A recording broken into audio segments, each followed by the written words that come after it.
নাটোরের বড়াইগ্রাম উপজেলার ৩ নম্বর জোনাইল ইউনিয়নের কচুগাড়ি গ্রামে অনুষ্ঠিত হয়েছে এক ব্যতিক্রমধর্মী প্রতিযোগিতা চারি আর কলা গাছের ভেলাবাইচ। বিস্তারিত থাকছে মোহাম্মদ শাহাবুল আলমের প্রতিবেদনে। গ্রামের তরুণরা আলাদা আলাদা ভেলা তৈরি করে পানিতে নামে। এরপর শুরু হয় প্রতিযোগিতা, কার ভেলা আগে গন্তব্যে পৌঁছাবে সেটিই ছিল মূল নিয়ম।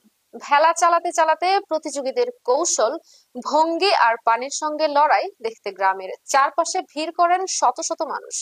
স্থানীয়রা জানান, গ্রামে নৌকা আছে, আগেও নৌকা বাইচ হয়েছে, তবে এবারের বিশেষত্ব ছিল ভেলায় প্রতিযোগিতা।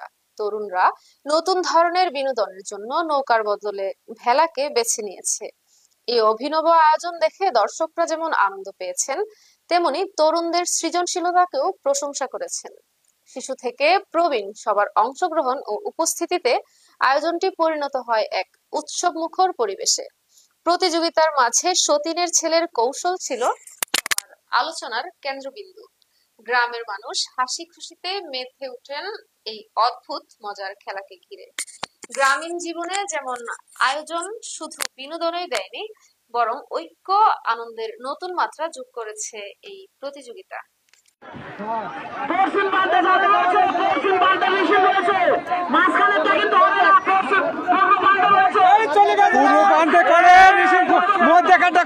মধ্যকাটা হবিলা দুজন দুই সাইডে সেই হিসাব করে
আমাদের মঞ্চে